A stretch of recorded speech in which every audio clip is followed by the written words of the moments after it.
ரொம்ப சிம்பிளான ஸ்டெப்ஸ் வச்சு எப்படி மீன் குழம்பு செய்கிறதுன்னு தான் பார்க்க போகிறோம். கொஞ்சோண்டு புளி எடுத்துக்கோங்க, உங்களுக்கு தேவையான அளவுக்கு புளி எடுத்துக்கோங்க. அப்புறம் வந்து சின்ன வெங்காயம், தக்காளி, அப்புறம் ஜிஞ்சர் கார்லிக் பேஸ்ட்டு. சின்ன வெங்காயத்தை வந்து நசுக்கி போட்டோன்னா கொஞ்சம் நல்லாயிருக்கும் டேஸ்ட்டு. அந்த ஒரு தக்காளியில் அரை தக்காளி வந்து கரைச்சலுக்கு புளி கரைச்சல் ஊற்றிடுங்க. மிளகாத்தூள், மல்லித்தூள், மஞ்சள்தூள் போட்டு நல்லா கொஞ்சம் கையால் கரைச்சிடுங்க. கையால் கரைச்சிட்டு உப்பு போட்டு கொஞ்சம் கரைச்சிக்கோங்க.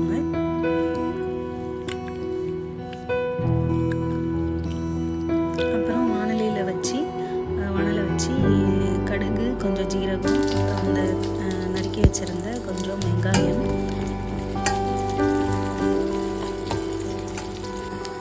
அப்புறம் கொஞ்சோண்டு தக்காளி, அரை தக்காளி இருக்கு இல்லைங்களா, அந்த அரை தக்காளி போட்டுக்கோங்க. அப்புறம் வந்து 2 பச்சை மிளகாய், உப்பு இது வதங்குற அளவுக்கு உப்பு போட்டுக்கோங்க. தக்காளி நெய்கிற அளவுக்கு கொஞ்சம் நல்லா வதக்கிக்கோங்க. கொஞ்சோண்டு ஜிஞ்சர் கார்லிக் பேஸ்ட் போட்டுக்கோங்க. அப்புறம் புளி கரைச்சலை ஊற்றிடுங்க. அவ்வளோதான். இது வந்து கொஞ்சம் அந்த புளி ஸ்மெல் போகிற அளவுக்கு, அந்த பச்சை வாசனை ஸ்மெல் போகிற அளவுக்கு நல்லா கொஞ்சம் கொதிக்க விடுங்க. ஒரு 10 நிமிஷத்துக்கிட்ட கொதிக்க விடுங்க. அப்புறம் மீன் எடுத்து போட்டுடலாம்.